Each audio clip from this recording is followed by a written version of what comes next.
Mayo Experience. Mayo Experience. Mayo Experience. Mayo Experience. Experience. Welcome to the Pat Mayo Experience, presented by DraftKings. Week 10.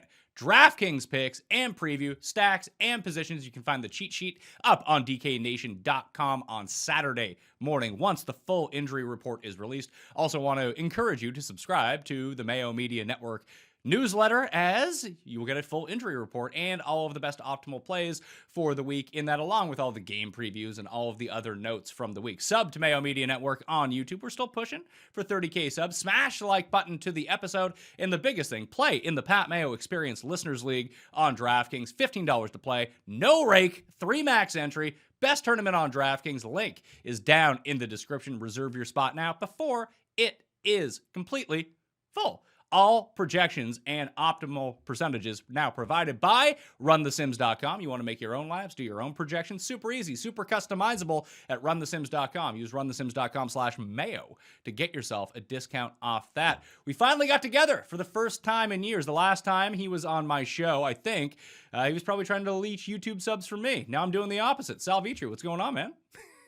What's up, man? What's going on, Pat? Yeah, it's good to be back here. It's good to be back. Happy Veterans Day to the people out there right now. And way less important, but also it's National Ice Cream Sunday Day. I got a gelato shop below me, which it's a blessing and a curse. So a little bit more of a push to go there. So happy Ice Cream Sunday to you, Pat. Yeah, Veterans Day in America, Remembrance Day in Canada. I feel like November 11th is just, celebrated by the Allies worldwide. I actually have no idea what it's called in Britain, but I assume it's a thing over there as well. Probably en France as well. Let's talk DraftKings slate for this week. Main slate, obviously.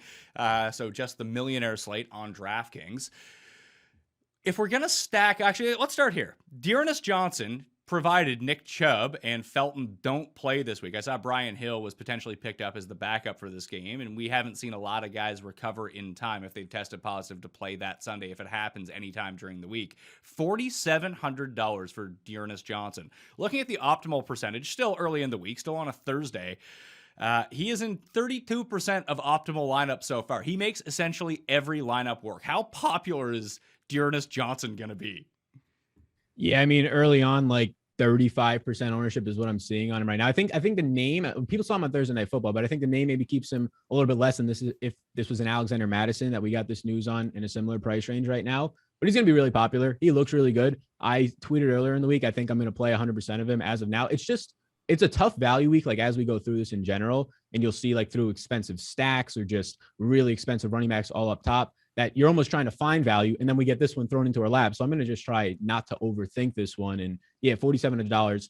And in that game, he played like 70% of the snaps, and that was with Felton playing 30%. Now there's no other running backs on the roster, so we just hope that he can find the end zone or catch a couple passes so he doesn't absolutely go busto. But I think he looks good. There is a pivot point from him if everything breaks the right way, because there's 2 other running backs that are essentially value running backs based on what their projected role is going to be this week. One is James Conner against Carolina. Obviously, Chase Edmonds out 4 to 6 weeks with his high ankle sprain. Maybe Eno Benjamin ends up taking the Chase Edmonds role. I mean, that's a possibility. I wouldn't say it's a distinct possibility. In fact, I would say that's an underdog to happen. So if you can project James Conner for 85% of the snaps, he's only $6,300. Carolina's not the best matchup in the world, but it's still fine. Or if Stevenson and Damian Harris are out, which they might be, Brennan Bolden's only $4,400 in that same game with Dearness Johnson. So you could pivot off of Johnson and use Bolden, who I think is a worse play, but he's not going to be 35% owned. Or that could be like your mini correlation stack. Just play those 2 running backs, and a $4,700 running back, a $4,400 running back. What can't you do with your lineup at that point? Yeah, I agree. And Bolden, I mean, they gave it to him last week, the touches. There's nobody else active. J.J. Taylor and his opportunities, it doesn't seem like Bill Belichick fully trusts him. Bolden's a guy that they just trust. Like, they're already giving him touches. They put him in the James White role, which is such an important role for that offense for years. And now it looks like he can probably transition, if these concussions are going to keep out Stevenson and Harris, to some sort of role there for a 12 to 14 touch, maybe even more, all the passing game work. It looks nice. He's actually shown like good stuff on film in terms of having some sort of burst for a 30-year-old. And then even another name that's potentially on Wednesday, Zach Moss. He's also in the concussion protocol. Singletary led all running backs in week 9 in the NFL with routes run. He saw 8 targets. Week 1, we thought he would have that sort of role with Zach Moss inactive. And then we see Matt Breida come in and take on 30-40% of the snaps. I don't think that's going to happen this week, as Singletary has actually looked good. He was running as the one last week for most of the game, when it was actually before the third, fourth quarter, when Zach Moss came in, got a couple of touches, and then got concussed. So I think Singletary is another name at that like exact same price point as Johnson, who could be a pivot if it works out. Could be. So we have all of these options that are cheaper options at running back. What do you think this is going to do to Christian McCaffrey? And I mean, Alvin Kamara is potentially dealing with an injury. We don't know that. If he misses the game, all of a sudden, I mean, as much as I hate Mark Ingram, he becomes an excellent value on this slate. Like, Jonathan Taylor has about the best matchup that you can get. Like, will expensive running backs just be wildly overlooked this week? Yeah, I don't think they'll be overlooked. I think it'll condense on a couple of them.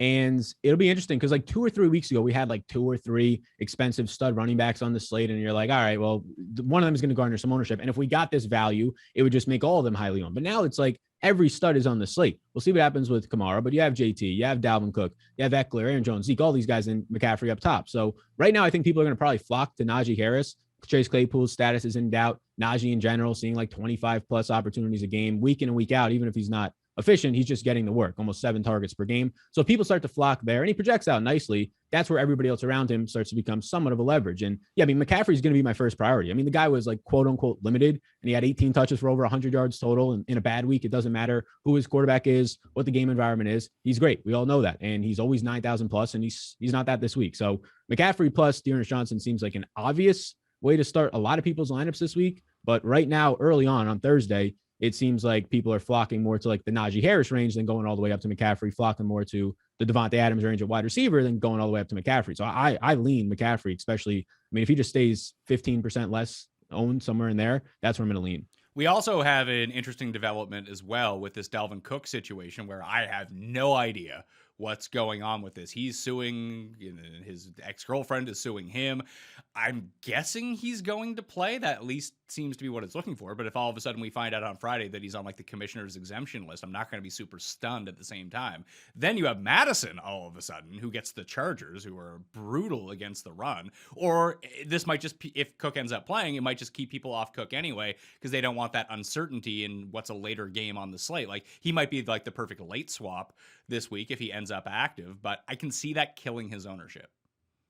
Yeah, I think that Cook is going to be, I think the Minnesota guys in general look like good leverages already, like at wide receiver too, but Cook looks great. Just based on pricing, he's sandwiched, assuming he plays. You have McCaffrey up top. People are always going to go there. You have Najee, who I think is going to soak up a lot of ownership just based on the security in him and looks like a good play. Just sandwiched right in between there is Kamara, dealing with some murkiness, but also Dalvin Cook in that whole entire pricing range. And Cook, very quietly, if you take out the games where he's banged up or limited, I mean, this guy's also seeing 25 opportunities per game. He's right up there with Najee Harris in terms of how much usage he's actually getting. So if Najee's going to come in, let's say 16, 18% owned, and Cook is with this status, with whatever's going on with himself and based on the pricing, if he's 8 to 10% owned, I like Dalvin Cook a lot, especially because when you start to look at stacks, that's a decent game to stack up, and he's a nice run back option for leverage. Well, let's try to figure out what are the best game stacks. We've been doing this at the top of the show, but I want to address those value running backs to begin with.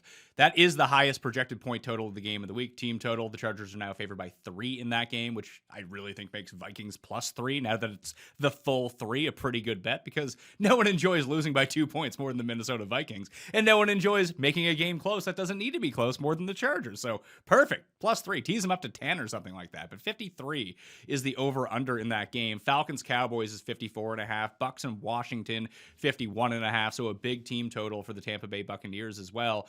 But the highest optimal quarterback this week is Josh Allen against the Jets, because their team total is super high as well. It's down from 13.5 to 11, 47.5. The Jets defense is just bad, but the Bills have looked like ass the past few weeks. Do you think that people will go to this Bills stack? Because if Zach Moss does sit, I'm not entirely convinced it's going to be like, you know what, we're going to give Devin Singletary 20 carries. It just seems like more passing for the Bills, and Dawson Knox is probably going to be back. The difficult part with the Bills is, who do you stack with them?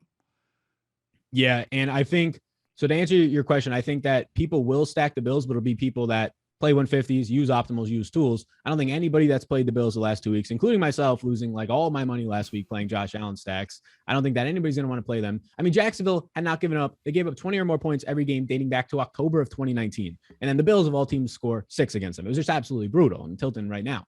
But I think that going back to them does make sense here. They're getting the treatment of what Kansas City is getting, just like 2 high safeties and run the ball and have these zone beaters. But they have more players than what KC has. They have Cole Beasley. They might get Dawson Knox back. They put Steph Diggs in the slot and it was working last week. It just has to continue to work, and it wasn't. I mean, Josh Allen getting out of the pocket and brought some old Josh Allen stuff back, interceptions, sacks, and it ended up having a negative effect on a lot of drives. So it was just a weird game overall. The Jets have a worse defense than Jacksonville, which seems hard to imagine, but they do in their secondary and like all parts of that defense. So I do think getting back to them makes sense. The big question is what you said. I think Diggs, it's tough. His catchable target rate is down massively from last year. Like a third of his targets aren't catchable. Him and Josh Allen just not on the same connection. Somewhat of a smaller sample of this year too that can switch, but it's tough at that point. Emmanuel Sanders is very volatile. Cole Beasley seems to be the safest guy there, but if Dawson Knox comes back, do they go back to what they were doing middle of the year and putting in Dawson Knox in packages instead of Cole Beasley? So that's where it starts to become murky for me. I have them as well as looking at it as the top optimal stack. I would probably lean to go Steph Diggs, Beasley double stacks here. And I do think that there's 1 or 2 run back options if you wanted to. But I also think that this is a really good week to take some stabs on some stacks that are going to be lower owned with different quarterbacks returning to the slate, like an Aaron Rodgers, like a Russell Wilson.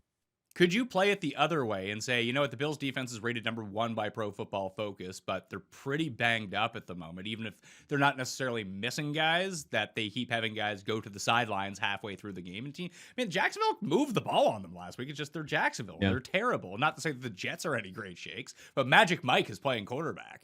So could you do the Mike White, Jamison Crowder, Michael Carter stack and just bring it back with like Singletary and get access to that game, or is that just way overthinking it?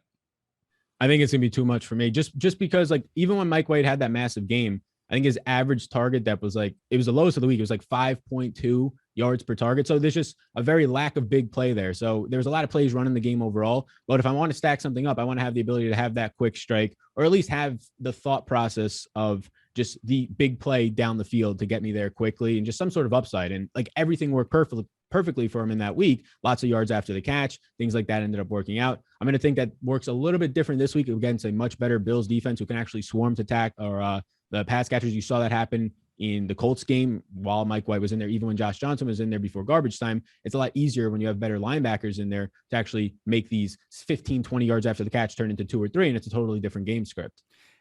I'm looking at Dak Prescott. He's my second highest projected quarterback this week. The issue I have with Dallas is that they run a pretty slow pace, and I don't know if Dak is 100%. I don't know what happened last week. I'm going to kind of throw that out as an outlier, but it could be based on the fact that Dak is playing at 80%, not 100%. You'd think they'd be a little bit better this time around. But CD and Amari were both banged up coming into that game, and I don't know which wide receiver is going to kind of be sacrificed here to AJ Terrell. So I find that's a difficult game to stack. I don't really want much to do with the Atlanta side of the ball as it comes as a part of a game stack, despite that being a 54.5 total. Would you go with the Cowboys here and maybe do like Prescott? Cooper's good at home, so Cooper and like Dalton Schultz, or is this a running game for them? Yeah, I like Zeke more. I'm hoping that I can get as much leverage just by people playing the Cowboys. So like in 150s, 20 max, I'm going to get them. In my single entry lineup right now, I'm not going to get the Cowboys for reasons that you mentioned. I mean, Tyron Smith missed last week. That led to a ton of pressure on Dak Prescott, and that's a lot of the reason why they ended up having stalled drives. Of course, like you said, the injury might be playing a factor as well. So Dak Prescott, I think the best way to play it, if you did want to stack it up, I want Dalton Schultz in there, and then you're just kind of guessing at receiver. You have the price discount on Amari Cooper. Both of them are banged up. So I probably lean to Amari just because of the price discount. But Dalton Schultz, the first week coming out of the bye without Blake Jarwin out there, season high 93% of the snaps, season high routes run because they're down 30-0, but he came out in the fourth quarter too. So there's something to that. 37 routes. I do like that. 5+ targets in all but one game. So I'd probably be getting Dalton Schultz in there, who is a somewhat expensive tight end, which isn't always great. And then just basically guess a wide receiver. If you're playing more than one lineup, you have the luxury of filtering in CD Lamb and Amari. If I had to pick one, I'd probably lean Amari just for the value. There's run back options as well, but none of them are like secure. Like you get 15 touches if you're lucky from Cordell Patterson. If he doesn't score a touchdown, that's not looking that great. Kyle Pitts is now the most expensive tight end on the slate, and he's getting right now cornerbacks back-to-back weeks. Marshawn Lattimore and Stephon Gilmore to guard him, not great. And then Russell Gage, yeah, he had a decent week last week, but he's never been any type of consistent piece, especially this year. So there's options, but this whole entire stack, this whole entire game environment, it looks great. But if it's picking up some ownership in all the spots and it seems kind of murky everywhere, it's kind of hard to pin if you're playing a single lineup. Yeah, well, I would assume that Trayvon Diggs is going to be on Kyle Pitts this week because he is by far their best receiver. Right. And that could be good or bad, though, because Diggs, for all the interceptions that he has, it does seem like he gets burned a lot of the time. Yeah, he does. He's not the same extent of the first year Josh Norman, because that was a different system, but he's like very Marcus Peters-esque, very Aqib Talib-esque, as he's like a playmaker, he's a ball hawk. And then it's gonna be interesting seeing into the third and fourth year. Does he develop like that lockdown game, which we've seen in some games? Like he played very well against Minnesota, didn't really get burned there, but in majority of these games he is getting burned. So like the matchup for Kyle Pitts versus Diggs doesn't actually worry me anywhere near as much as Lattimore or Stephon Gilmore, who came out of the pup list looking great. Gilmore. So yeah, I would say that run back options. I actually like Gage the most just because of what you're getting salary relief wise, but that clearly doesn't feel comfortable. No, that especially if you are playing like a single entry or a 3 max, that has 0 written all over it. Right. Yeah, exactly. And that's, I mean, if there's ever a place to take a 0, it's in one of those tournaments, but you might end up with better options. Like Gage feels like only a run back option if you are specifically stacking this game. And even then I'd be like, yeah, and maybe I'll go with Zacchaeus or something like that. I mean, I just probably wouldn't do it. I'll probably stay away from that one. This one could be the one, because every time that I've won, like I've had 3 really good weeks on DraftKings this year, like one, 4x, 5x, 6x, and they've all been Tom Brady weeks for me. Just stacking the Bucks with Evans and Godwin and being on my way has really paid huge dividends for me.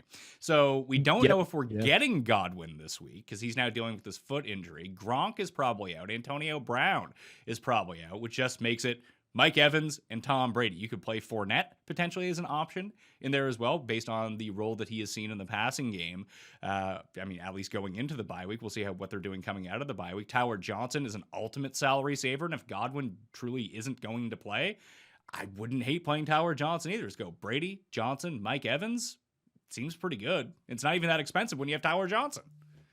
Yeah, I was going to say, like, the Brady stack to me looks the best, especially factoring in the matchup, some run back options on Washington and like all different salary ranges. So it looks like the best game environment, the best team stack. The problem was going to be like the affordability. Like if you had to go Godwin, you have to go Evans. And I'm not against that with these running back values and tight end punts that you always have on the slate. But now you have to track the injury news. The big thing is going to be Antonio Brown. Like, I don't think they rushed Gronk back. They did that once. It didn't work out. Didn't make any sense. And Chris Godwin's foot thing, we'll have to watch that. Never good for a wide receiver. And I also don't like out of all these 3 receivers, he's the one I like the least. Price bump up. If Brown comes back, that hurts Godwin. But Brown's the one to watch. They said basically on like last Friday when they were in the bye week that he should be coming back. He still had the walking boot on Monday. He took it off on Wednesday and missed practice. So I think today, Thursday, definitely tomorrow are going to be really big days for that. If Brown's in, he's my favorite stacking piece with it. If he's out, then yeah, I do think that I still want to go doubles because Brady had double stacks. Brady has no mobility. So I want to go Mike Evans, who is already my favorite piece to put in this if Antonio Brown is out, and then Tyler Johnson. Like Tyler Johnson, you don't love it, but 65% of the snaps in the last 2 games without Antonio Brown.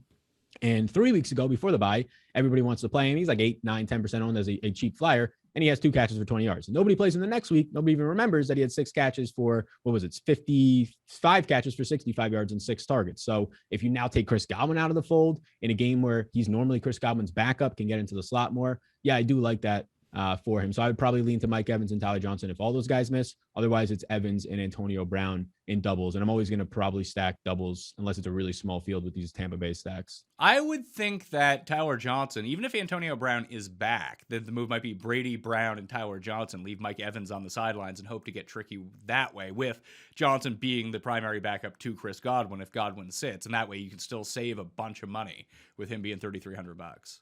I mean, you might not need to save I think money, that makes sense. Is the thing, I guess. Yeah, I think we'll figure out with these running backs throughout the week, but I think that's probably where it comes down to. And if you wanted to pivot, like those wide receivers, Tyler Johnson's going to be $1,500 cheaper than a Dearness Johnson. And at that point, you're basically just hoping that he outscores him. And if he outscores him, you're getting insane leverage because it's going to go to Tom Brady and the whole stack looks nice. So yeah, I mean, basically what you're hoping for there is a touchdown to get an ultimate leverage on it. So I don't hate it. I don't hate it, especially because he's attached to Tom Brady, who's going to throw 40 times and he's going to throw 8 times in the red zone in this game.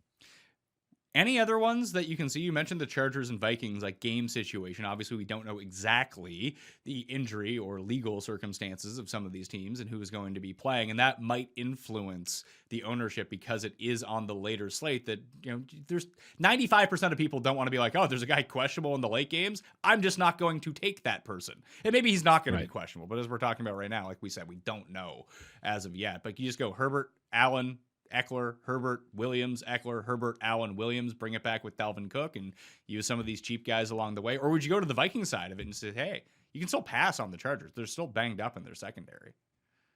Yeah, I think the Viking side is in play. I'm probably not going to go there just because those stacks are still pretty expensive. Like Thielen is seeing the volume, like 7 targets in every single game except one. Like we thought the volume would come down. He's still seeing the volume. So it's at least there, but he's priced for it. So is Jefferson at 7,700. Yeah, I like the Chargers side of this. And I really like Mike Williams this week. It's been somewhat of a changing of a role, but we kind of quickly forget. We talked about James Conner earlier. He was banged up all of last year. He's dust. He's terrible. Comes over healthy this year. Now he's all of a sudden looking good. Mike Williams hurt his knee about a month ago. And what happened since then? I mean, he's had one good game and he played limited in 2 games. And now he's finally starting to come out of this knee injury. And it's the perfect time against this matchup against the Minnesota secondary. And for DraftKings players and DFS, now he's priced down to 6,600, finally cheaper than Keenan Allen. So if the ownership is going to stay low and the price tag's coming down, I mean, this is just a great leverage spot. In my opinion, if you didn't want to stack it up, he's my favorite piece of stacks, even ahead of Keenan Allen, just because he's cheaper and I think he has higher upside. But even if you didn't want to, I think one of the better leverage plays on the slate is Mike Williams. And another great leverage play on the slate is on the other side with Justin Jefferson, because he's right by Adams. He's right by all those highly priced running backs. The narrative has been interesting with the Vikings, and it's happening again this week.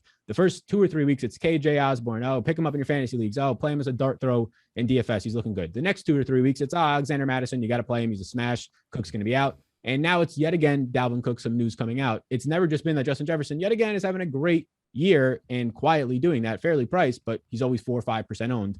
I think that makes him a solid leverage play, and it makes this stack definitely lower owned. I personally say that probably Seattle, though. I don't know your stances on that. Seattle, I think, is probably my stack I'd lean to more if I'm trying to get a little bit different. Well, we went to the right game, but I'm going the other side of that ball. This is the ultimate fuck you Aaron Rodgers week, isn't it? Rodgers, Devontae Adams, bring it back with DK. We are good to go. I mean, that man has had 10 days in his house alone to just think about what he's about to do in this game. They asked him a question on the Pat McAfee show, like, have you watched extra film and things like that? And he kind of said, like, no, I'll probably start that tomorrow. That man has been grinding the second he tested positive, the Seattle Seahawks secondary, which is not good, by the way, not a good secondary. So yes, Aaron Rodgers more than likely going to return on Saturday. Basically just comes down to what his conditioning is looking like. The symptoms apparently are gone. So yeah, we'll see. I like the Russell Wilson side for a couple of reasons. I am concerned Chris Carson's off the IR. They don't know if he's going to play this week. I'm hoping he doesn't, because this game can be very slow paced on both sides. These are 2 slow paced teams so far in the year. But if Carson's not in there, slight underdogs with a nice team total, that usually bodes well for the underdog. And especially when you have a good quarterback like Russell Wilson, we rarely ever get Russell Wilson, DK Metcalf, and Tyler Lockett in the 6K range. And now they're all 3 in the 6K range this week. So I think it's almost like a price down from what Tampa Bay is, in terms of you get these elite players still a little bit priced down, not as many passing attempts, but we're going to keep hoping that Russell Wilson efficiency can get us there. So yeah, I like all the stacks. Yeah, I like double stacks. If I single stacked it, it would be DK with Adams on the run back. It's just very similar to Justin Jefferson. DK Metcalf going to be 8% owned this week against a secondary without Jair Alexander, without their first round pick, Eric Stokes, who's potentially not going to play, got hurt last week. It's Kevin King and Rasul Douglas, a journeyman back there for the Packers. And that's going to bode really well for Metcalf and Lockett. And Seattle sneakily has one of the better run defenses in football too. So the Green Bay might, I mean, I don't know if Matt LaFleur is just going to look at it and say, you know what, we don't need to run. We can just throw all over these jamokes and just do that. And and Aaron Rodgers just feels like he wants to have the fuck you game.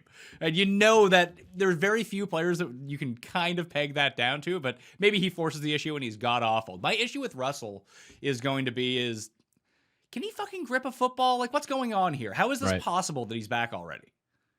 Yeah, that is the main concern, right? Like, what was it? The middle finger. So it's basically, the middle finger. So it's basically just comes down to probably somewhat pain tolerance, but yeah, I would expect that he's a week to 2 weeks ahead of his recovery period that they ended up giving us. So he's definitely coming back early. I would assume that he's going to be able to grip the football. It just comes down to, like, does he have as much finesse on those Tyler Lockett deep balls, which, if you want to tell yourself that narrative, another reason to edge towards DK Metcalf if you were to get some sort of stack going, or a run back if you wanted the Rodgers Adams side of this game.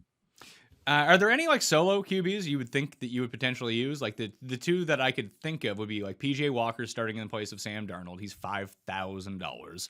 That's not bad if you just wanted to completely punt that position, which I don't think that you need to do this week. What if like Taysom Hill gets named the starter against the Titans? That seems like a great situation, and I don't think you would want to stack him with anyone. Yeah, I wouldn't want to stack him with anyone. That would be like very contest specific. If I was playing like some small field single entry 3 max, I would consider Taysom Hill. Otherwise, I wouldn't. Like, I just would want more correlation in like a larger field.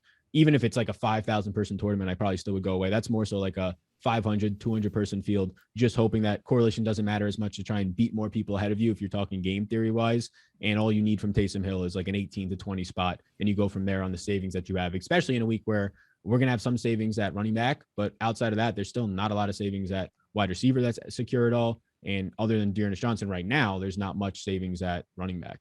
So let's talk solo running backs. We went over Dearness Johnson. He's a play. Brendan Bolden, Devin Singletary, based on the right injury news, become plays down in that region as well. James Conner at $6,300. I think we've narrowed down where the savings running backs are going to be. We've talked briefly about these expensive guys as the one-offs. I'm kind of with you that Najee is likely going to be the one that people gravitate towards $7,900. Can't fault anyone for that one. It's here's 30 touches against Detroit. Let's go. And I don't think that Claypool is going to play here. So that just makes way too much sense. You had mentioned Ezekiel Elliott at $7,000. I don't know what I want to do up here. Like I'm such a slut for McCaffrey every time that he's in. It's just like, yeah, I'll roll the dice that he gets 20 touches this week, and that'll be good enough to beat everyone. His biggest issue is just like he's going to have the 3 touchdown games, but I feel like out of all the elite quarterbacks that we've dealt with over time, that he just scores fewer touchdowns than everyone else for the amount of opportunities that he gets. Like no one loves getting stuffed from the 3-yard line outside of Nick Chubb more than Christian McCaffrey does on the ground. Like it feels, and this could be completely off base, it's just from watching him play, it just feels like he gets stuffed all the time. Yeah, I mean, it's like the last, 2 years we've had like 5 or 6 games of this, and he just hasn't scored as many touchdowns as his massive year before that, when it was like every single week he was scoring 1 to 3 touchdowns and burying me when I wouldn't play him at $10,000. And the nice thing is we don't have to play him at $10,000, and everybody doesn't want to play him this week. So I do think it's a lot of, just him being injured and him not being out there as much. He was literally limited last week and he got 18 touches. Like they're not keeping Chuba Hubbard involved. They're not going to do it. I don't care if it's PJ Walker back there. We had the Will Grier days of him still putting up 30 bombs when his team scored 3 points against the Falcons. Like it just doesn't matter who's in there. So if this, like right now I see 8% ownership, it's early in the week. If that's going to be 8% ownership on Christian McCaffrey, and he's now going to see his normal role of 24, 25 opportunities. I mean, the guy was seeing 30 opportunities a game the first 2 games of the season, and he was absolutely smashing without the touchdowns. So, yeah, he's going to be that guy that I go to up there. Like, Jonathan Taylor just looks like such a solid play. The price point's fair for what he's doing, but the ownership's there. The price is there. I mean, 10.5-point favorite. Everything looks nice. But for $300 more, I can get McCaffrey at lower ownership this week. It's just hard right now not to go there. Even if it was similar ownership, I still go there. So, yeah. Out of all these guys above 7K, I'm going to go to all the way up top to Christian McCaffrey right now. Zeke would be that other guy, like you mentioned, that I would trend towards, just 20 opportunities per game. Nice environment overall. In 3 quarters last week, in the worst possible game environment, down 30, still scored 13 fantasy points. He's just very involved in both the receiving game and the red zone, and those are the things that you want from a running back.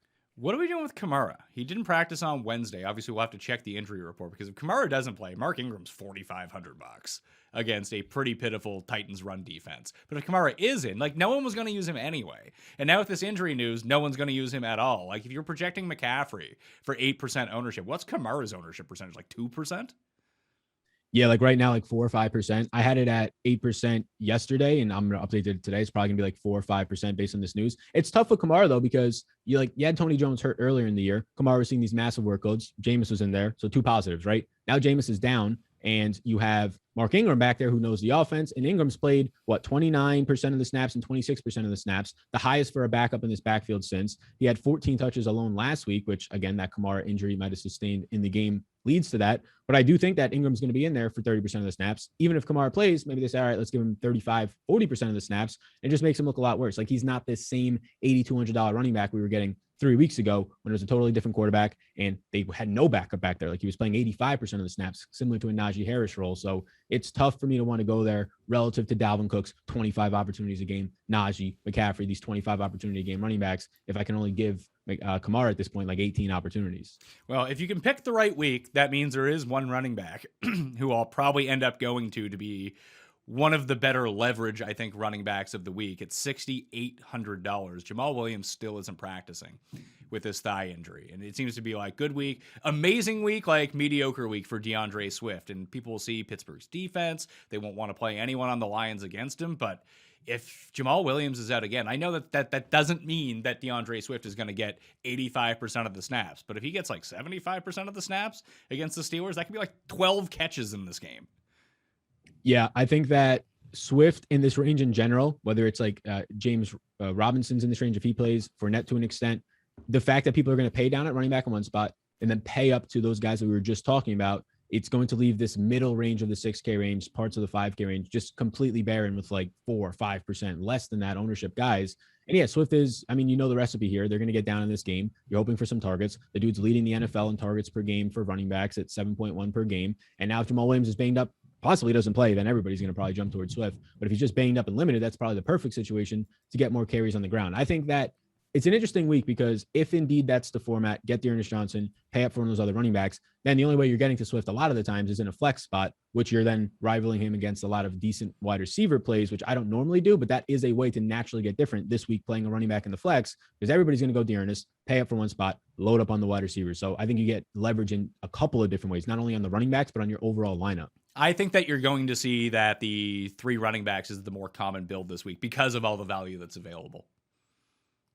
I think it'll be interesting to watch just because in general, like stacking, if it's going, I guess smaller field and large field will be a little bit different. Yeah, large field will probably be 3 running back builds. I'm just trying to think of, like, if Godwin's out, Tyler Johnson's 33, Claypool's probably going to be out, James Washington is $3,500. Those would strike me as probably the 2 like cheap receivers that if people didn't want to use a second cheap running back for value, it would be one of those guys in people's rosters. Yeah, I think that's one way. There's like MVS down the 2. That's one way that people will go. Or if you just have the cheap defense, cheap tight end, one of those running backs, and then the mid range, like you got Deontay Johnson at 6,800. You have a couple of these other running backs like a James Conner and some of the other ones in the 6K range. I think you could see more mid range builds with the stars and scrubs up top, and then you kind of have this anchored lineup of 1 star, 1 scrub, and then just it really depends on your stack, but basically mid range after that. So if we just talk about one-off wide receivers, I mean, you mentioned Deontay Johnson. I don't see how you don't play him this week. Like, even though he's going to be overwhelming chalk if Claypool sits, I don't think I would play James Washington because they might use Ray McLeod. And who, Lord knows with the Steelers, they might have some guy on the practice squad who's the next Emmanuel Sanders or Mike Wallace or Antonio Brown. It's like, oh, this guy's just great. And we don't even know who he is because the Steelers have done that. Well, what's that? Yeah, his name's preseason stud Anthony Johnson. That's his name. There we go. So Anthony Johnson, he's probably 3K this week if he gets activated, and he's all of a sudden he's in there like, who the hell is this guy? And then all your teams are screwed. But Deontay Johnson could realistically have, like, in terms of a projection, how many receptions do you have him projected for this week? Deontay Johnson this week? Yeah. I currently have him for 7.4 receptions. Is that with Claypool in or out? That is right now with Claypool. That's with Claypool in. But so my fantasy point projection is updated for Claypool out, and that's at 20.6 fantasy points. Like, that's outrageous. That's such a steal at $6,800, and everyone is going to play it. Which, frankly, like Dearness Johnson, maybe you do. Although, I guess with the Dearness Johnson thing, like there is always that overarching narrative that Belichick will take away what you do best, and what the Browns do best is, regardless of who it is, it's running the ball. So maybe they just sell out to stop the run, and Dearness Johnson sucks. Like there's. Yeah, I was just having that exact same thought before we came on the show this morning on how, like, the ways that he can fail is, I mean, a big way that he just doesn't burn you if you don't play him is he just doesn't get in the end zone. Like, he can have these 90 total yard games, and even he gets the bonus. He has 14, 15 points. Fine if you played him, not terrible if you didn't play him. You're just kind of avoiding the touchdown. And yeah, you would expect if there's somebody in this game, I don't think they're going to try and fully take away Jarvis Landry. He hasn't burned anybody this week. The way the Cleveland Browns win is do not let Baker Mayfield play from behind and just force them to throw the ball to the outside. And when that happens, it gets pretty ugly for the Browns. They really start to fall apart a little bit. They want to run the ball. They want to stay in these game scripts where they can run the ball. And there's just one running back on this active roster right now. So yeah, I think that is one way that it can fail. And I'm hoping that we get one of these other running backs, Devin Singletary, Mark Ingram, Alexander Madison seems like an outlier, but maybe one of these other running backs to open up just so there is pivots. But yeah, I think that to the Deontay Johnson point at 6,800, it's hard to get away from it. But if you wanted to pivot somewhere there, you just have the exact same price. Swift, you have other wide receivers around him. They're not going to project out anywhere near that. That's something that I'm probably only doing in a large field tournament, like small field single entries, 1,000 people or less, 5,000 people, 500 people. I think Deontay Johnson is probably the first person I put into my lineup. Like, this guy has had in 6 out of 7 games this year, over 15 fantasy points. And in those games, Claypool has played. Some of them Juju has played, and he was not facing the Detroit Lions on the opposite side of this thing. It is crazy how such a bad offense like Pittsburgh has maybe the 2 safest plays of the week in Najee Harris and Deontay Johnson. Makes no sense. Yeah. And no one will play Ben. Yeah, nobody will play Ben, and this is the only week in the last year and a half that Ben actually looks good. If you want to play Ben, I'm not going to play him, but he like most weeks he's like the 16th, 17th best quarterback play, maybe even lower. This week he's like the 8th best, so it still doesn't look good. But if you wanted to get to him, just make sure you double stack it, because I don't see a way where Big Ben, I mean, the price point's fair, but I want to be double stacking it, which without Claypool, now you're starting to look at probably Pat Freiermuth as that second guy in there. And I would expect Pat Freiermuth, or Firemouth, as I enjoy to call him, to be one of the higher owned tight ends this week, coming off a 2-touchdown game on Monday Night Football at his price point. Like, people are playing him. They might just independently play. Somehow people will get it in their minds that they're going to play Freiermuth and Deontay Johnson, yet never consider playing Ben. Yeah, I think everybody's going to do that. I think a lot of people, there's going to be more lineups that have that build than with Ben. And I think Ben will be 4, maybe even 5% owned this week, which would be like double than he's ever been. But all those other guys, Freiermuth will be 12, 15%. Deontay will be close to 20%. So yeah, it'll be pretty high. But yeah, Freiermuth, tight end 1 last week, tight end 3 the week before. The rookie is no longer a surprise. I mean, the only thing that comes is if Eric Ebron does return this week, but I don't think he's taking that role back over. And the added bonus that Claypool is out, you're going to see just a ton of 2 tight end sets already. Yeah, I think that he's now clearly the tight end 1 on this team. I mean, Ebron had like 4 catches on the year before getting hurt, and Freiermuth's had that last week alone. Freiermuth has essentially just taken the role that Juju plays. Like, as soon as Juju went out, Freiermuth was like, yeah, you don't need to block anymore, man. Just take Juju's spot on the field. Go stand over there, and we'll throw you the ball in the end zone. Which is clearly a massive role for Big Ben. Like, he always keys in on that, no matter who it was, like dating back to the Heath Miller days when he was playing the exact same role. So could we do Ben, Johnson, Freiermuth, DeAndre Swift? Like, why not? Ben, John. Yeah. That's, I mean, if you wanted to play Big Ben, this is the week to do it. Like, if you, like, a lot of people hit me up a lot wanting to play Matt Ryan, like, just the pocket passer who 1 to 3 times a year gets you there. Big Ben is throwing the ball a ton. Like, even like they want to run the ball, but there's trailing in these games. He's throwing the ball a ton. Now he's throwing it 2 to 3 yards a ton. But if you got guys who are good after the catch, like Deontay Johnson, Claypool when he's healthy, and Pat Freiermuth so far. Yeah, exactly. So I think that's probably the way that if you're playing this, that's the way that you do it. You go Big Ben, Deontay Johnson, maybe Freiermuth, run it back with Swift. That is risky, but that's exactly what you want to do depending on the contest you're in. Yeah, the issue becomes that maybe both these offenses are just god awful, and there's like 13 points in this game, because that feels like the more likely scenario. Like, if I was to play Big Ben, let's say $100 single entry, and do that build, like, I guarantee you that the score of this game is 17-9, and everyone has like 5 fantasy points. Yeah, I mean, that's the thing, is like the actual amount of offense that Jared Goff is going to be able to push is what you want from DeAndre Swift, just like these checkdowns, and that's good for him individually. There's your leverage if you want to do that as a one-off. Yeah, the problem becomes like Big Ben in this game. This is like a screaming, he throws 30 times, he has 240 yards, maybe he gets you 2 touchdowns. You need Big Ben double stacks to be hitting you, even at the price tag, for 24 to 28 fantasy points if you actually want to have a chance at placing in the top 10%, let alone winning contests. So that's where it comes down to. So like, yeah, I think he's probably the 8th best quarterback on the slate. I'm not playing him this week, but if there was ever a week for a Pittsburgh fan out there to try and hit the Millie Maker with Big Ben, this would be the week.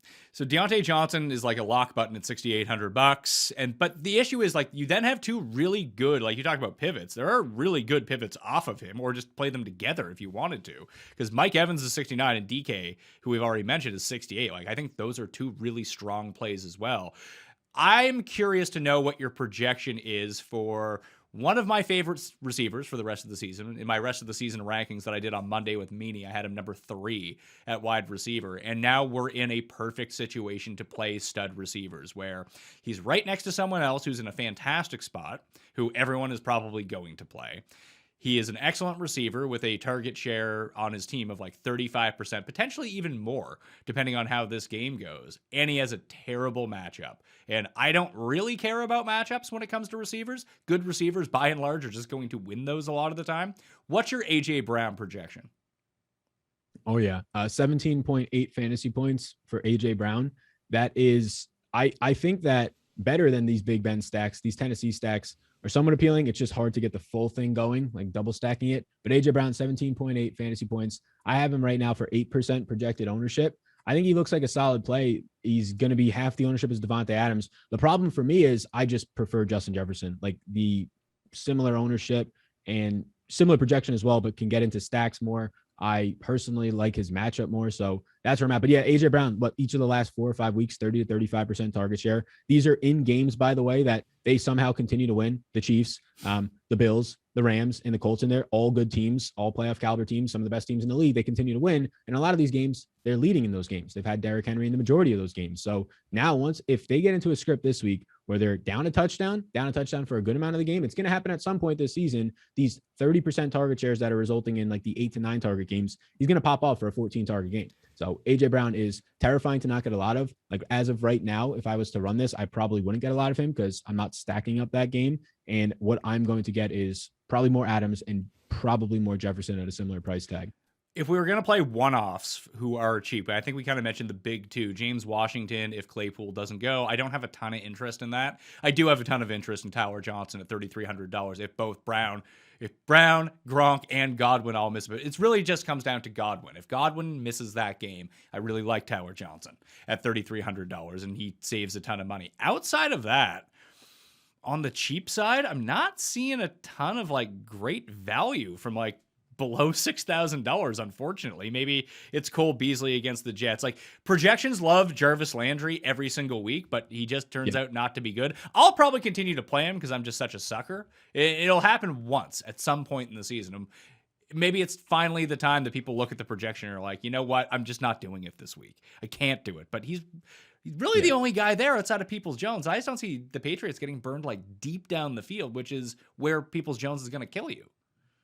Yeah, if you want Jarvis Landry this week, just take the discount of $400 and go to Jacoby Myers. To me, they're like the same person. They play in offenses that don't want to pass the ball a lot. They're both seeing like 25 to, like right around a 25% target share, but that's resulting in like 5 or 6 target games. Jacoby Myers last week did nothing, but he only ran 19 routes because they were smoking Carolina. So if you want the Jarvis Landry play, I think you just go right down to Jacoby Myers at $4,800. And at the exact same price tag, even though I think Jacoby Myers is a solid play, I think I like Crowder. You get him in runbacks. He's seen 6 targets in every game. Mike White ended up throwing his way 8 times in that game, 9 times overall he was targeted in that game. So Crowder would be probably my main run back in those stacks, which gets me a little bit more ownership naturally to him. So I think that's probably where I'll get the most ownership to. But yeah, after that, there's not much in that range. I mean, we'll see what happens with Corey Davis. To keep going on to the Crowder news, Denzel Mims is on the COVID list, makes it look a little bit better for all those receivers. Elijah Moore gets on the field more if you wanted to go there. But other than that, not much. I mean, you can punt like MVS in those Packers stacks, again, or just one-offs. It'll work 3 times a year for you, but not much below 6K other than that. Judy, 5,300, 19 targets on 72 routes so far this year, really taking things away from Sutton at this point. But Noah Fant returns this week, so how's that going to impact things? That's why it gets murky. That's why Dearness Johnson will be 40% owned. It is true. I actually prefer Landry to Myers for one very specific reason. It's not that Myers can't score touchdowns. Eventually, he's going to score a touchdown. It's just when Landry goes big, he goes really big. Like even last week, there was a reverse pass play at the goal line for Jarvis Landry. It just didn't work. Like they actively find ways to get him the ball with scoring opportunities where that just doesn't happen for Jacoby Myers.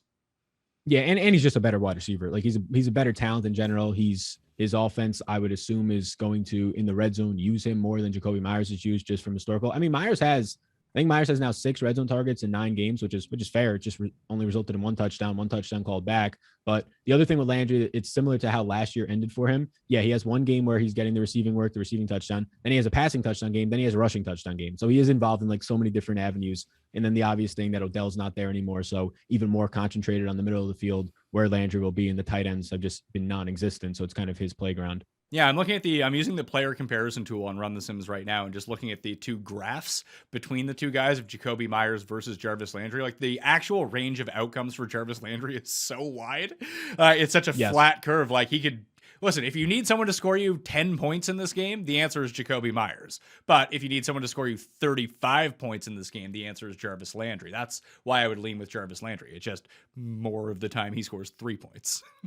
Do you lean Landry over Judy for $100 less? Yeah, I don't have any sort of read on that Philly-Denver game. Like, again, that's one that could be a legit shootout or be 10-7. Yeah, I mean, I think it's going to be very run heavy unless one team has to start passing. And I would like Judy a good amount this week, but Noah Fant coming back, I think actually matters for what Judy's been doing in the middle of the field. I mean, Alberto has been nice. He's been okay. He's a really good backup, but Noah Fant is much better at getting open in the middle of the field. And I think that hurts this 28% target rate that you've been seeing from Judy. Yeah, I mean, the target rate is great, but you also have to factor in that this is still Teddy Bridgewater throwing the ball. Like if it was Patrick Mahomes and not Teddy Bridgewater, like, oh yeah, with 5 options, maybe I can try to pick the best one and get lucky. And maybe this is the Judy week, although all I've seen on the internet this week is how bad Cortland Sutton is when Judy plays, which obviously means Cortland Sutton's going to score 3 touchdowns. And yeah, of course. It always ends up working that way. I played him last week like a moron. Yes.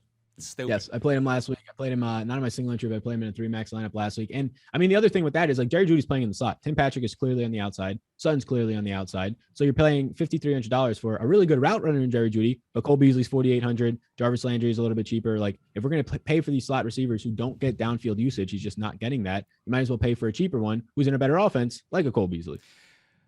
Who could we get here? I mean, Landry will also be super low owned because Dearness Johnson is right there, and no one's going to play Landry and Dearness Johnson in the same lineup. Right. And that might put some ownership onto Myers, too, because when people go down to 4,700, they're like, oh, Myers and Dearness Johnson. There's a mini correlation. Perfect. We can be on our way. So I do like Landry in that spot. Pittman, I don't know if he's going to get overlooked or not just because of his price point, where people will find $500 to play Deontay Johnson, I think. And then it starts becoming a bit too pricey. But he's also in a really fantastic spot. I don't know if I can quite get there, though. Tight ends, if the tight ends aren't a part of your stack, what are we doing here? We mentioned Schultz, but he's $5K. Freiermuth's $3,900. That seems like the logical one. Or do people just keep riding Tarzan Dan Arnold at $3,500?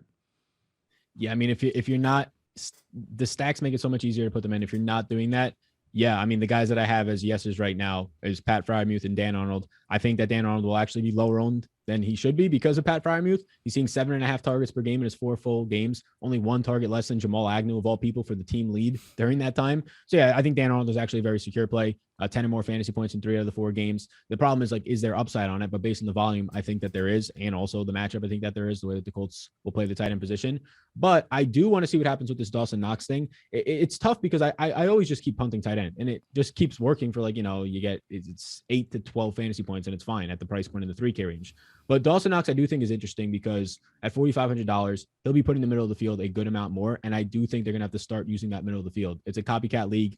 I expect the Jets to play 2 safeties, which means attack the middle of the field. And if Dawson Knox is back in this game, you had Tommy Sweeney the last couple of weeks, 33 routes last week, doing absolutely nothing. Why? Because he's Tommy Sweeney. Like Dawson Knox is going to get open. He's going to have some red zone usage, and it doesn't have to be in a stack. It's nice if it is, but I think that's a one-off spot with his murky status. If he is indeed active, I think you probably find yourself with a 2% Dawson Knox on your hands, who has massive weeks. You saw 3-4 in a row and red zone upside in that offense. I like that. I like that a lot. He is a bit pricey, but I think I'm okay with that. Yes. That absolutely just squashes his ownership. The other options, I think, if you're going to punt, you could use, Troutman is starting to look like the player that people thought that he was going to be in July, and he's only $3,000 against Tennessee. I don't love that. You have both Tampa guys. If everyone's injured on Tampa, OJ Howard and Cameron Brate are both $2,700. That's not the end of the world. That's probably it. Mercedes Lewis at the min against Seattle, if he's the only tight end on Green Bay's roster. Yeah, I don't know how much he'll use. Like, they just love Lewis as a run blocker. Like, he gets every single play, every single game, it's the same thing. It's basically like Spider 2 wide banana. Mercedes Lewis gets a 15-yard catch and run and goes crazy. But that's basically like his usage. I think that Trotman at 3K, it almost seems pricey. Like, he's getting these targets now, but they're not downfield. They're like 5 yards. They're going to have to get the touchdown or bust, which is fine, but it's not like he's dirt cheap. What do you think about Gerald Everett? Now with Russ back, Gerald Everett has only played 4 games with him. He's gone over 10 fantasy points in 2 out of the 4. He doesn't have insane usage, but he's priced as if he's not even playing. Like, he's the starting tight end priced at $2,600 this week. That's probably the lowest I'd go. And I actually think there's something to it at $2,600. I don't know if I'd want to risk that as a one-off. I feel like that would have to be a part of a Russell Wilson stack. Makes sense. Yeah, I agree. Yeah, because that has all of these guys down here obviously have 0 potential, but Gerald Everett it feels like it's either a Gerald Everett game or they just don't look at him. Yeah, I completely agree. They were early on with the Geno Smith stuff. They were trying to keep Gerald Everett involved in terms, like, he was running his most routes and they had him in the middle of the field. I don't know if that's more of a Gerald Everett thing or just a Geno Smith thing, probably a little bit of both, but I'll be interested in seeing what happens now, especially against the Packers, who they have really good tackling linebackers, but in terms of coverage, nothing at all. In the middle of the field, I assume it's going to be Gerald Everett. You have Freddie Sweeney there running pretty much intermediate routes. So if you can just get at $2,600, you're hoping for the same type of production as what Dan Arnold's been giving you at $3,000 to $3,500, which is 8 to 10 fantasy points, which for Everett is probably a touchdown. And I'm okay taking that risk. definitely in stacks. I'm also okay punting it in a one-off if it does get me up to a next range where we kind of have this interesting range where if you're already playing Deontay Johnson and you're stuck in that Michael Pittman range, but you can get that extra $1,000 to start to get up to, whether it is a Mike Evans or a AJ Brown, if you can find the money, I'm okay doing that if it's worth the punt. Like I don't even care if Gerald Everett gets me like 3 points this week, because I think the pricing is pretty tight. If we just keep Dearness as the only value running back, I think it's still pretty tight based on how expensive the upper top stacks are this week, that if Gerald Everett can get you just to like 4 to 5 fantasy points, I think it's okay. Let's talk defenses. Close this out before we get to the best plays lineup, the shitter guy lineup, which people always seem to enjoy. Dearness Johnson and Deontay Johnson will both be in that lineup, I guarantee you. But yes. Saints at 31, Packers at 29, I think are the two that I would go with. And the Packers play is mainly just a hedge against Russell Wilson not being right. Plus, their offensive line is god-awful. That it just might be Russ, if the finger is not 100%, now he's running for his life, might try to make a bad decision, especially if Green Bay is pressing them on the other side of the ball. So I don't mind that one. And where the Packers are favored and the Seahawks are underdogs in this game, you would expect a lot of pass attempts against. I just feel like the Titans are going to figure out pretty quickly that they can't run on the Saints, that they will have to go to the air. And Tennessee's pass blocking, at least, is just pretty horrendous as well. So those are the two in the mid-range. From the bottom, it's really tough to find like a plausible make a case for punt defense this week. I guess the one I would go to would be Chargers, maybe. That's fair. I am a sucker for the cheap defenses, so I'm in love with all these guys. I mean, the Washington football team, 2,100 against Tampa and a 30 implied total against them, fired up. I mean, this Washington football team, first of all, Tom Brady under pressure this year, he's been solid, but he's also been susceptible to interceptions. I don't really care as much about the interceptions. I just kind of want the pressure at this price point. Like $2,100, their secondary has been atrocious. Their defensive front and their run defense has still been solid. So they're going to generate pressure in this game. That's kind of like the only way they stay in this game. And yes, Tampa Bay's coming off the bye. They have time to prep for that. But I do think that this is going to be a decent spot in terms of just getting pressure. I mean, this Washington football team, week in and week out, no matter who they're facing, they're going out there and they're probably getting you, 5, 6 fantasy points. And at this price point, I definitely take that. The pressure is going to result in some plays, whether that's sacks, whether that's fumbles, or whether that's hurried throws for potential picks. I'll take that. So I almost like always punt at defense, like to $2,500 and below. I think Washington football team is fine this week. I also think that Jacksonville, if you're going to get Carson Wentz, his erratic play, I mean, he's been more good than bad lately, but that can completely unravel at any point. Jacksonville maybe coming off of the momentum of finally keeping a team below 20 points last week, keeping up to 6. You get Jacksonville at 2,200, football team at 2,100 right away. Like I don't even scroll. I don't even know what's above 3,500, like the most expensive defenses. I'll just go to the bottom most of the time. I tried to do that too. It's just I found a very tough time making like a pretty good pass rush. I mean, Washington, you're right. The pass rush is still there, but that doesn't seem to be generating anything for them because Tom Brady can just throw a lob ball and then no one is there to cover it. It's like they have like, instead of having ghost runners on first when you're playing baseball as kids, they just have like ghost DBs. Like there's no one standing there. It's like, oh, great. Now this is just an 80-yard touchdown for the other team, no matter how much they pass. And Tampa's a great team theoretically to go at because they pass so much over expectation anyway. That seems like kind of a perfect mix. But you have to remember, too, that the Tampa Bay offensive line pass blocking-wise, very, very good. Yes. Panthers, maybe if we get Colt McCoy again, and just it was 1 week, and all of a sudden everyone's off of Carolina, but Carolina still has not a good pass rush, a decent pass rush, but their secondary actually looks really good now that Gilmore's there. Yeah, I think that's probably the main way I would go there. Yeah, it's interesting. Like Gilmore replaces J.C. Horn, who got hurt earlier in the year, and some of the stuff that was having success the first 3 weeks of the season is now having success. We'll see if they can get Brian Burns back in this game. I don't really know his status after the heel hook that Mac Jones placed on him last week, just vicious. But yeah, like usually you see a Pittsburgh's team down here and their opponent, $2,300. Literally, if it's any team other than the Detroit Lions, you have some sort of faith in that. I couldn't even tell you a player that plays in the secondary for the Detroit Lions. I couldn't even tell you one of their wide receivers. Like this is just a awful team. Shout out Detroit. Hopefully you get something going for you guys. But yeah, this is a pretty gross bottom. I would go Washington football team. Otherwise around that 27, like Browns, Eagles, 27, 28. But at that point I'm looking at it and I'm like, those guys can get me 6 or 7. Why not just go with the Washington football team, roll the dice here? Yeah, I probably won't go to the very bottom of the barrel, like I said. Just looking at the pass rushes right now, obviously the Steelers are just way too expensive to play, but that's a fantastic matchup. Same as the Cardinals against this awful Carolina defensive line with P.J. Walker starting at quarterback. That does make some sense if you wanted to go there. I want to see how good is I I know Teddy doesn't turn the ball over a ton.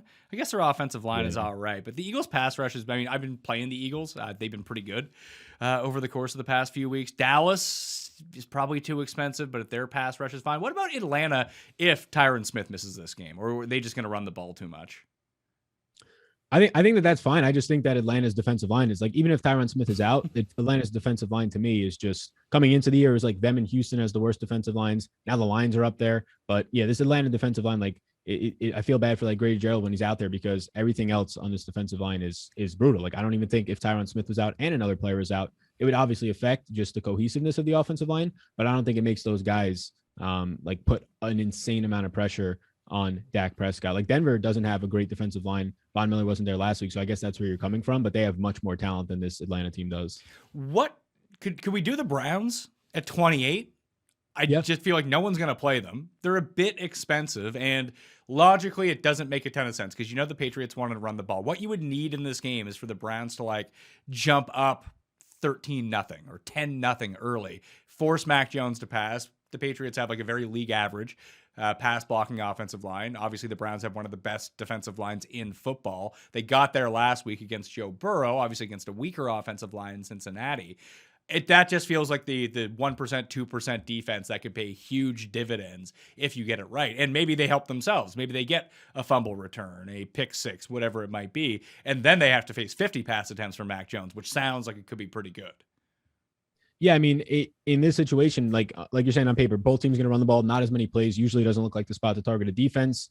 Price point's fair, but I do think what you have going for you is just you have the talent of the Browns defense, overall really damn good, and then you have the pass rush. So like all I want is to have good players, but also the more important thing, get to the quarterback. So it's still a rookie quarterback. Mac Jones is not making that many mistakes. He's also not taking that many risks, so that's a big part of it. But if you're going to be getting in a game situation like you said, and you can put pressure on him. I mean, you don't even need the interception. Just give us some sacks, give us 4 sacks, give us some turnovers, right? So I'll take that. And there's also a situation here where that extra points bonus that you get from DraftKings, it might not go fully away here if this Browns defense, I'm not shocked to see, like we were talking about earlier in some game environments, like a 20-10 game in the Browns walk away with a win. Finally, everyone's favorite part of the show, the best plays lineup, the shitter guy lineup. Sal, I got to take a shit. It is 15 minutes to lock. You know what I'm going to do? I'm going to throw an entry into the Millionaire Maker this week. Who is going in that lineup? I'm just on the can with the phone in my hand, and I'm pressing buttons. It has to be Deontay Johnson, number 1, and Ernest Johnson, number 2, right? Yes, those are the first 2 guys in there. Now, let me ask you, Shitterman, are you a man who understands stacking and correlation? Do you do that or no? I mean, if it works out that way, maybe. But I'm not actively looking to build stacks and correlate my lineup because I'm guy who's filling out a lineup with 15 minutes to go. I like that. Then, if that's the case, we didn't talk about it in this whole show, but this is like the only format where he actually comes in play at quarterback is Jalen Hurts. He's let us down the last 2 weeks. He's only thrown 14 and 17 times. That's got to change at some point. Get back up into the 25-30 range. Get back up into scoring 20 fantasy points every single week at 6,500. Is he a guy that guy in the shitter looks at and goes, you know what? I like that guy. That guy's got a lot of grit. No. 2 bad weeks in a row. I heard on the internet somewhere that he might get benched soon. Can't play that guy. Okay. So if that's not him, then what about the man last week who won slates? He won it last week for everybody. Why not win it again for me this week? And oh, look who's coming to town. A team that continues to give up a ton of points to the opposing defense. DraftKings shows us as the 31st worst defense right now. Justin Herbert, quarterback. Yeah, let's do it. Justin Herbert, quarterback. He's in. So that gives us Herbert, Deontay Johnson, Ernest Johnson as the start. We have 5,200 left. Who's the chalk tight end? Is it Freiermuth? Yeah, I mean, look, this is the rookie tight end. 2nd round pick. Nobody really talked about him coming out because Kyle Pitts was the second coming. But now you get a $3,000, $2,000 price discount on the man who's better than Kyle Pitts and Pat Freiermuth out of Penn State, at least these last 2 weeks. So yes, Pat Freiermuth, I just watched him with my buddies. We were on Monday Night Football. Now I'm on the toilet making a lineup. That man scored 2 touchdowns and he's this cheap. Got to put him in the lineup. Yeah, I think we go with, James Conner is going to be like the second coming here. And obviously, I like the Steelers. I probably, shitter guy probably doesn't want to play 3 Steelers in his lineup and use Najee Harris. So James Conner makes a lot of sense here at $6,300. That keeps us around $5,200 as well. Now we need to start saving some money. Because what do we do with our other 2 wide receiver spots and our flex position? Like, where are we saving the money there? Yeah, I think that, yes, James Conner, great. He scored 40 points last week. The leads the NFL in touchdowns, fellow shitter guy. I don't know if you knew that one, but yes, I would say other wide receiver spots that we can go to here. We need to start saving some money, like you're saying. So we start to slide down a little bit, right? We start to slide down and we start to hit this range of guys where, okay, I've heard this guy's name before. He was all up in the news during the offseason of, vaccination status, not hating it, all this stuff. And then he deletes his Twitter and he's all of a sudden great. And now the narrative is, if you don't have Twitter, you're a great player. So after having 11 targets in each of his past 3 games on average, I'm going to go to Cole Beasley because the New York Jets just stink. They absolutely stink. And even in a game last week where he ended up having Cole Beasley or his team not play well, Cole Beasley still comes out of there and he does something good for you. He's the only guy on this team I trust right now as a shitter guy. I'm going to take Cole Beasley here at 5,200. Okay, Cole Beasley. He's in at 5,200. That means we have $5,300 left. Now shitter guy's looking, it's like, well, I don't even know how much I can afford at flex or wide receiver. Maybe I should pick a defense and figure that out next. Shitter guy's not necessarily going to punt at defense. He's just going to take the most logical defense for almost any price point because, hey, even a $3,500 Buccaneers team, it's $3,500. That's way less than the receivers and the potential flex plays that I have left. So where do you think, who's the cheapest logical defense that shitter guy can go to this week? I think that the cheapest logical defense, if I'm looking at this for the first time and just scrolling down, I'm probably thinking that it's the Browns defense at $2,800 against Mac Jones. I know the Browns defense. I know that guy, Myles Garrett, hit a guy in the head with a helmet one time and that he's really mean. I know this Browns defense in general generates a lot of pressure. They're always talking about how good their defense is, their offensive line, defensive line. I think that the Browns defense at $2,800 against a rookie quarterback with a low scoring game. Yeah, I'll take that. So that gives us $6,500 now for a wide receiver and a flex spot. That means we can afford. Do we just take Mike Evans? Because it feels like with all these other injuries, he's the one guy who's not injured. Yes, I think there's 2 spots where shitter guy's going here. I think he's going to go balanced, and you get the touchdowns. Mike Evans, this guy loves catching touchdowns. He's great. Man, every single year, 1,000+ yards. We love this guy. Or I think we look at it and go, Christian McCaffrey, he's fantasy pick number 1 overall every single year. He's finally healthy. Last week he had 100+ yards and nobody even knew it. He's just doing whatever he wants out there. If I play him, I have $4,600 left, and maybe we start to roam around there. So where's shitter guy leaning? Is he leaning to pay up and then go cheap, or is he trying to get to 2 value guys or mid range? I don't know if there's I would say yes, get up to McCaffrey, get up to one of these stud running backs, or get up to Devontae Adams, whoever it might be. If there was someone there is someone down there. Let's see if this works. I was going to say Mike Evans, but let's say we use Devontae Adams instead. Put in Devontae Adams, $5,100 left for a flex. That gives us, who are the running backs down here? Like I heard, Jordan Howard scores touchdowns every single week. He's $4,900. Adrian Peterson, week 2, although Saints defense is never really anything that we want to go with. It's probably Devin Singletary, or I was actually thinking Brandon Bolden, if that was going to be the case, although playing a running back against my defense isn't the optimal move, I suppose. But I think you could get to Devontae Adams, or not, based on a bad week, and get up to even Christian McCaffrey, like you said. Do you think Christian McCaffrey or Jonathan Taylor will be more popular this week? I think by the end of the week, it'll be McCaffrey, but close, like a 14 to 12%, like that type of close. Because if we take one of those running backs, the issue becomes, is there a $4,000 receiver that shitter guy would go to? And I don't know if there is. There's none. Like AJ Green would be at that price range, but he's coming off of COVID, might not have Kyler Murray. That doesn't feel great anyways. Then it's like other guys in the Cardinals, like Rondell Moore. There's really none unless you're just going to completely punt to like MVS. So we might not be able to afford McCaffrey, unfortunately, because shitter guy doesn't know any of these names. Like, who the hell is Jamal Agnew? I'm not going to play any of those guys. So what we could do is play Pittman as the third receiver at 63. Then that gives us $6,700 for a flex, which puts Thielen, Cordero Patterson, Mike Williams, Tyler Lockett all back into play. That's a bit of a dead range, but it's not terrible either. The other one we could do is just play Evans and Fournette together. I like Evans and Fournette, but I'm going to go Pittman. And then, look, I would be going Mike Williams here, but shitter guy is probably smarter than me. Adam Thielen just scores touchdowns every week. He sees 7+ targets a week. We're going to be going with Adam Thielen this week. He's the only guy on this team. Look, he's Dalvin Cook, weird stuff going on. KJ Osborne's falling off for us. Justin Jefferson scored 2 points against the Cowboys. Every single week I can trust Adam Thielen. Shitter guy's putting him in, leaving no money on the table like a true shitter guy. There we are. True shitter guy does like to use all $50,000 of his salary. Justin Herbert, Dearness Johnson, James Conner, Deontay Johnson, Cole Beasley, Michael Pittman, Pat Freiermuth, Adam Thielen in the Browns defense at $2,800. What the other thing you could do here is if you actually want to play a lineup that looks somewhat like this is pay down at Browns defense. If you got rid of Browns defense and you found $2,500 and below, you could turn Herbert into Brady, you could turn Pittman into Evans, and you could turn Thielen into Leonard Fournette and play a actually Brady double stack that way. Go full on Washington football team Tampa stack and go Washington football team defense as your run back there. Yeah, so Brady throws 3 pick sixes and then throws the rest of the touchdowns to everyone else. Easy game is how we're gonna do it. Easy game. Take the clip right now and put it up. Easy game. Sal, thanks for being on, man. I appreciate it. Yeah, big fun. I like this. This segment, the shitter guy segment at the end is good. This is good stuff you got here. I like that. Yeah, well, so sometimes you have to reinvent yourself once every 9.5 years or so. When I get to the 10-year anniversary this time next year, we'll see how it goes. But tell everyone, if they're unfamiliar with you, where they can find you and just convert my audience into your audience. Yeah, there we go. I appreciate that. Yeah, Sal Verti at Sal Verti DFS on Twitter.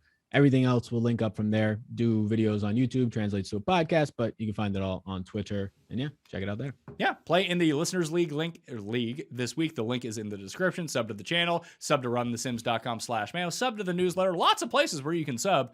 And spoiler alert, you should do them all. Be a good move. It would help me out a ton. Smash a like on the way out as well. Thank you all for watching. I'm Pat Mayo. I'll see you next time.